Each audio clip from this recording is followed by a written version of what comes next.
Olá pessoal, tudo bem com vocês? Professor Vitor Fernandes aqui e nós vamos juntos então fazer resolução dessa atividade de estudos número 3 aí de mecânica e resistência dos materiais, tá? Pessoal, aqui então no contexto da questão, eu dei uma recortada aqui na imagem, mas logo acima a gente tinha uma barra, né, que ela estava sujeita a algumas tensões, conforme a figura que tínhamos lá na atividade. E todas essas tensões, pessoal, na qual a barra ela é submetida, elas podem, né, ser representadas de forma gráfica por essa figura que vocês estão vendo aqui, ó. E essa figura nós conhecemos aqui como estado plano de tensões, tá? Então nós teríamos aqui uma seção transversal aqui da nossa viga, né? E aí todas as tensões que estão atuando aqui nela. Por isso o nome estado plano de tensões, né? Uma figura em duas dimensões aqui, ó. Tá representando pra gente um plano, certo? E aí, gente, ó, algumas situações aqui que são interessantes, a gente precisa entender para que a gente consiga resolver a atividade, são as seguintes, tá? Essas linhas, essas flechas que vocês estão vendo aqui, ó, que elas ficam paralelas, tá certo? A nossa seção transversal aqui, é uma tensão que a gente chama de tensão de cisalhamento, tá? E aí, essas que são perpendiculares aqui, pessoal, ó, tá? Elas são as nossas tensões chamadas de tensões normais, tá? Então, para que a gente consiga fazer uma análise completa aqui, conforme está sendo pedido aqui na nossa atividade, algumas situações aqui elas têm que ser entendidas, tá? Primeiramente, pessoal, em relação a essa nossa tensão de cisalhamento, ó, eu quero que vocês percebam aqui que a extremidade aqui dessa nossa flecha, ela está se encontrando aqui, ó, nessa parte onde eu estou passando a minha caneta aqui agora, tá? E nós temos a outra extremidade se encontrando aqui, ó, bem nesse ponto, tá? Então, gente, aqui a gente adiciona aqui, ou seja, a gente adota, né, na verdade, uma convenção, tá? Que é a seguinte. Se vocês observarem aqui, ó, é como se essas setas aqui que representam as tensões, elas estão se encontrando numa diagonal aqui, ó, tá? E essa diagonal, ela fica orientada aqui para o lado direito, tá certo? Então, pessoal, se por acaso isso aqui acontecer, essas diagonais aqui, né, essas flechas, se encontrarem numa diagonal aqui virada para o lado direito, a gente adota uma convenção que é a seguinte, ó, essa nossa tensão de cisalhamento, tá? Que ela depende de x e de y aqui, né, conforme vocês estão vendo, tá? Ela é positiva, ou seja, ela é maior do que zero aqui, tá? E se por acaso, pessoal, essas setas estivessem invertidas, tá? Se encontrando na diagonal aqui que aponta para o lado esquerdo, aí ela seria negativa, ou seja, ela seria menor do que zero, tá? E outra situação, pessoal, é para as nossas tensões normais que nós temos aqui, ó. A tensão normal, geralmente, a gente representa pela letra sigma, tá? O meu sigma é meio feinho, assim, ele parece um O, né? Com uma perninha maior ali. E aí, pessoal, nós temos duas situações aqui, ó. Nós temos uma tensão, né, normal, que ela está no eixo X, tá? E temos uma tensão normal aqui, que ela está no eixo Y, conforme vocês estão vendo aqui, ó. Pessoal, aí também por convenção a gente adota o seguinte, ó. Se essas flechas são orientadas para o lado de fora da figura, tá? Então o valor dessa tensão é uma tensão positiva, ou seja, ela é maior do que zero, tá? E se nós temos uma tensão positiva, pessoal, o nome que a gente costuma associar aqui em resistência dos materiais é uma tensão que a gente chama de tensão de tração, tá certo? Ou seja, ela está sendo tracionado aqui para o lado de fora da figura, tá? E ainda por essa convenção, pessoal, se as setas aqui das nossas tensões são orientadas para o lado de dentro, tá? Por convenção, a gente vai dizer que ela é negativa, ela é menor do que zero, beleza?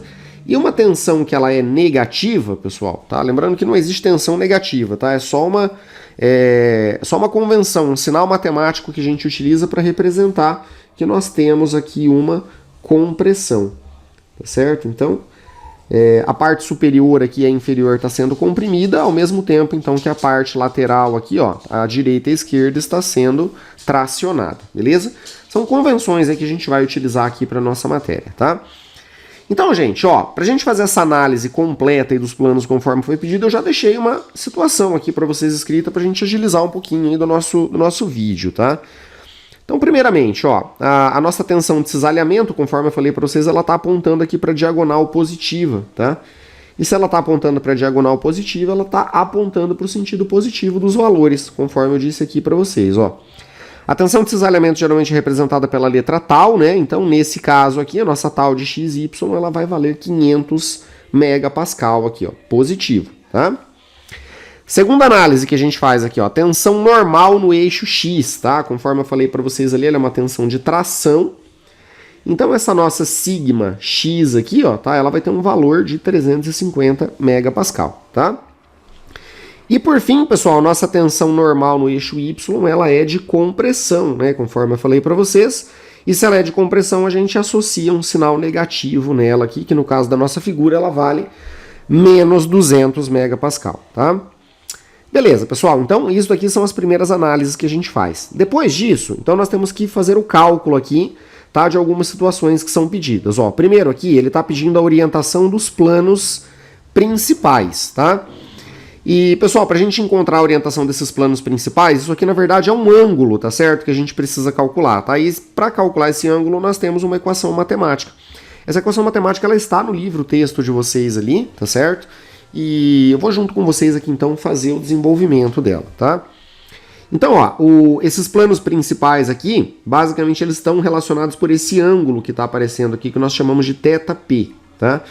Então, tangente de 2θp, esse P aqui é de principal, ele é dado por 2 vezes a nossa tensão de cisalhamento sobre, tá, a minha força normal, a minha tensão normal em X menos a tensão normal em Y, beleza? Então, se a gente for substituir os dados que a gente tem aqui, pessoal, nós vamos fazer da seguinte forma. Ó, nós vamos colocar aqui tangente de 2θp, tá? Isso aqui vai ser igual a 2 vezes o valor de 500, certo? Que é a nossa tensão de cisalhamento. Eu não preciso colocar o MPa aqui, pessoal, porque eu tenho MPa do lado de cima e MPa do lado de baixo, tá? Eles vão se cancelar naturalmente, tá? E aí, ó, o valor da nossa tensão normal em X, conforme a gente comentou ali, é 350. Então, nós vamos colocar aqui, ó, 350, menos o valor da nossa tensão em Y, que ela está valendo menos 200. Ó. Então, nós vamos ter aqui menos 200, tá? E claro que a gente vai fazer esses cálculos numa calculadora científica e com bastante calma, tá certo? Então, pessoal, ó, como é que nós vamos ficar aqui? Tangente, tá, de 2θp. Isso aqui vai ser igual, pessoal, 2 vezes 500 aqui é igual a 1.000, certo? Dividido aqui, pessoal, o que nós vamos ter aqui do lado de baixo? Eu tenho 350, esse menos com menos ele vira mais, né? Fica positivo.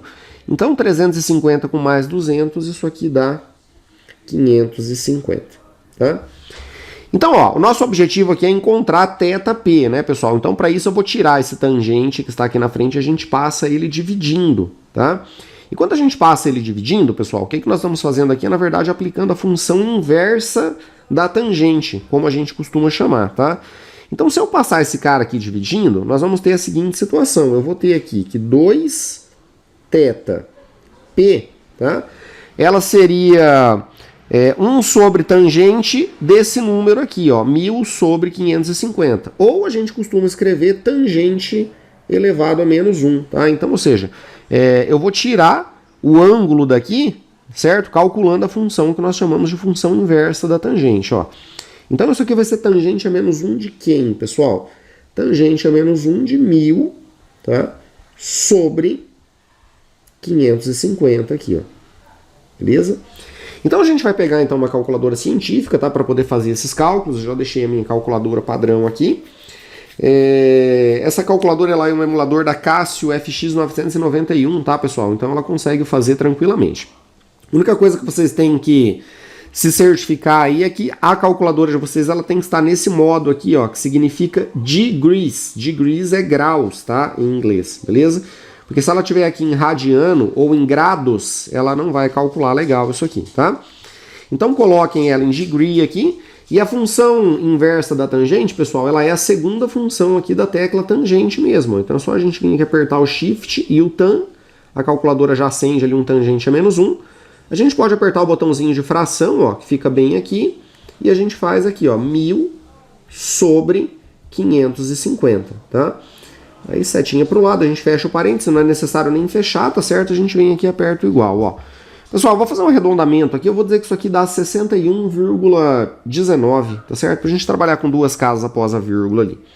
Então vamos lá, nós vamos ter aqui que 2 vezes, né, o nosso θp, tá? Ele é igual a 61,19 E pessoal, como eu calculei a função inversa da tangente, isso aqui já é ângulo, ó, isso aqui é graus, tá certo? Então, pessoal, ó, para a gente encontrar o nosso θp, tá, que é o nosso plano principal aí, a gente faz 61,19 graus aqui, né, sobre 2, tá?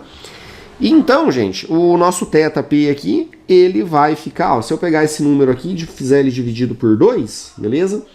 Nós vamos ter aqui, ó, um número muito próximo a 30,6 aqui, tá? Então eu vou utilizar o 30,6 aqui só para dar uma facilitada.